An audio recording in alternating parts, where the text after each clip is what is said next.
दोस्तों, अंग्रेजों ने भारत पर 200 वर्षों तक राज किया था। वे अंग्रेज जो सिर्फ भारत में व्यापार करने के लिए आए थे और महज कुछ ही वर्षों में यहाँ के मुगल नवाबों को हरा के खुद शासक बन बैठे। उन्होंने यहाँ रहकर खूब लूट खसोट की और यहाँ के लोगों पर बड़े अत्याचार किए। आखिर एक दिन ऐसा आ जाता है जहाँ लोग अंग्रेजों की गुलामी से तंग आ जाते हैं और उनका विरोध करने लगते हैं। इस बीच कई ऐसी घटनाएं घटित हुई जिनके कारण अगस्त 1947 को मजबूरन उन्हें भारत छोड़कर जाना पड़ा था। तो दोस्तों, हम इस वीडियो में जानेंगे कि वे कौन से कारण थे जिनको अंग्रेजों को ना चाहते हुए भी भारत छोड़ना पड़ा था। आजादी के असली नायक कौन थे, इसी के साथ कुछ ऐसी जानकारी भी देना चाहते हैं जो आपको शायद ही पता हो। आप फैक्ट टीवी इंडिया देख रहे हैं। वीडियो को लाइक शेयर सब्सक्राइब करना ना भूले। दिन था 24 अगस्त 1608। जगह थी गुजरात का सूरत बंदरगाह। इसी दिन अंग्रेज पहली बार हिंदुस्तान की सरजमी पर अपना कदम रखते हैं। इधर उस समय भारत पर मुगलों का शासन चल रहा था। इसके ठीक 7 साल बाद 1615 में अंग्रेज राजदूत सर टॉमस रो मुगल बादशाह जहांगीर के दरबार में जाता है। अंग्रेजों को भारत में व्यापार की अनुमति मिल जाती है। दोस्तों, इससे पहले भी अंग्रेजों ने अनुमति चाही थी, लेकिन उन्हें व्यापार की अनुमति नहीं दी गई। अब अचानक ऐसा क्या हुआ? सर थॉमस रो को व्यापार की अनुमति के साथ साथ उन्हें बड़ा मान सम्मान भी दिया गया। जहांगीर अंग्रेजों को इसकी अनुमति कभी भी नहीं देना चाहते थे,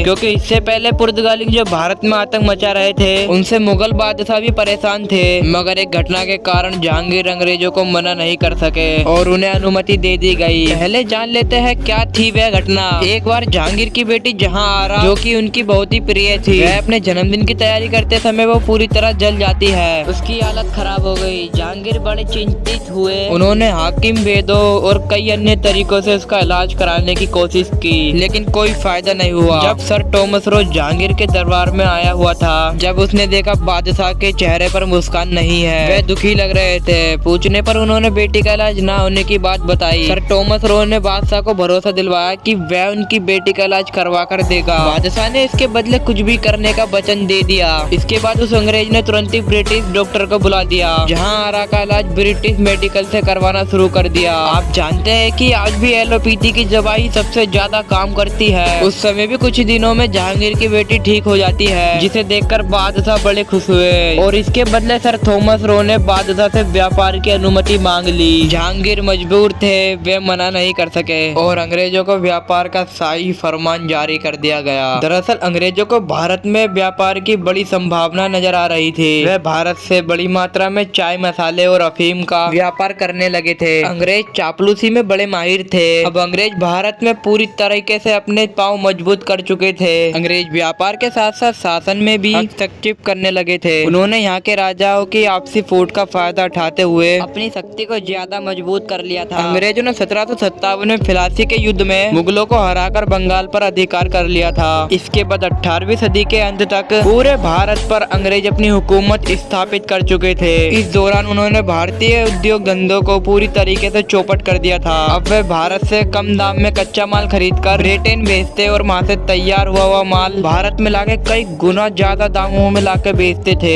इससे अंग्रेज व्यापारी को कई गुना ज्यादा फायदा होने लगा। मगर उन्होंने भारतीय लोगों को खूब शोषण किया था, जिससे उनकी स्थिति दिन पे दिन खराब होती चली गई। मगर भारतीय के दुख दर्द से भला उनको क्या फर्क पड़ने वाला था। उनको तो बस ब्रिटेन में बैठे उनके आकाओं को खुश करने से मतलब था। अंग्रेजों के जुल्म और भेदभाव वाली नीतियों को देखकर देश में जगह जगह अंग्रेजों का विरोध होना शुरू हो गया था। आखिरकार 1857 में अंग्रेजों के खिलाफ बड़ी क्रांति हुई थी, जिसमें अंग्रेजों को भारी नुकसान उठाना पड़ा था। अब अंग्रेज समझ चुके थे कि भारतीयों को दबाकर शासन नहीं किया जा सकता। इस क्रांति में मंगल पांडे, झांसी की रानी लक्ष्मीबाई, टांटिया टोपे जैसे वीर क्रांतिकारियों ने अंग्रेजों के छक्के छुड़ा दिए थे। लोगों ने विदेशी वस्तुओं की होली जलाना शुरू कर दी थी। हर विदेशी वस्तु का बहिष्कार होने लगा था। लेकिन क्या आप जानते हैं कि वे कौन से असली कारण थे जिनसे डर के समझ से पहले ही अंग्रेज भारत छोड़ने के लिए तैयार हो गए थे? साल था 1939 का। दुनिया में दूसरा विश्व युद्ध शुरू हो चुका था। अंग्रेज चाहते थे कि भारतीय उनकी तरफ से युद्ध लड़े और गांधी जी भी यही चाहते थे। लेकिन सुभाष चंद्र जैसे कई स्वतंत्र सेना नहीं मानते थे कि देश के लिए आजादी का इससे अच्छा मौका नहीं हो सकता।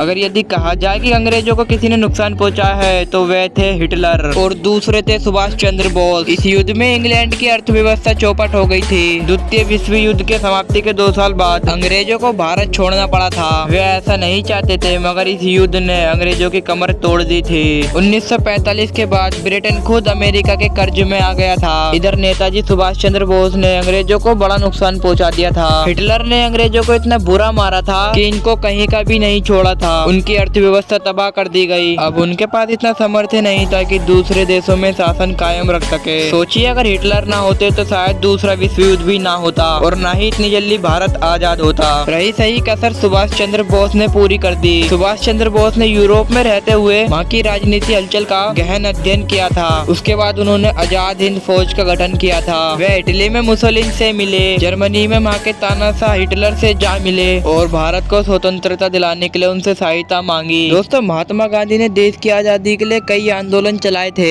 8 अगस्त 1942 को उन्होंने भारत छोड़ो आंदोलन चलाया था, जिसके बाद अंग्रेजों ने कई क्रांतिकारियों को जेल में डाल दिया था। लेकिन इस दौरान भी सुभाष चंद्र बोस जापान के सहयोग से निरंतर अंग्रेजों को भारत छोड़ने के लिए मजबूर करते रहे। फिर देश के भीतर इंडियन आर्मी में भी अंग्रेजों के खिलाफ बगावत शुरू हो चुकी थी। अंग्रेजों के पास विद्रोह को दबाने के लिए बड़ी संख्या में सैनिक मौजूद थे और जो कि भारतीय ही थे। जब उन्होंने भी विद्रोह कर दिया, इधर 1946 में मुंबई में नौसैनिक विद्रोह हो गया था, जिसके बाद अंग्रेजी हुकूमत घबरा जाती है। उन्होंने सोच लिया था कि अब भारत में बड़ी मात्रा में अंग्रेजों का कत्लेआम हो सकता है, इसीलिए उन्होंने जल्दबाजी में सत्ता हस्तांतरण की घोषणा कर दी। दोस्तों, आजादी के बाद 1956 में ब्रिटेन के प्रधानमंत्री क्लीमेंट एटली भारत की यात्रा पे आ रहे थे। उस दौरान उनसे पूछा गया कि उनकी नजर में भारत छोड़ने की असली वजह क्या थी। उन्होंने कहा था कि भारत में हुए सैनिक विद्रोह और सुभाष चंद्र बोस की आजाद हिंद फौज की वजह से उनको भारत छोड़ना पड़ा था। इस आजादी के लिए लाखों लोगों ने अपनी जान हंसते हंसते कुर्बान कर दी थी। भगत सिंह, राजगुरु, सुखदेव, चंद्रशेखर जैसे हजारों लाखों ने हंसते हंसते देश के खातिर फांसी पर झूल गए थे। आखिरकार 15 अगस्त 1947 को देश को आजादी मिली। दोस्तों, रॉयल टीम इंडिया की टीम इन लाखों वीर शहीदों को नमन करती है। तो कैसा लगा ये आज का आपको वीडियो? कमेंट में जय हिंद जरूर लिखिएगा। आप देश की आजादी के बारे में क्या सोचते हैं? आपके अनुसार आजादी के असली हीरो कौन थे? कमेंट में जरूर लिखिए।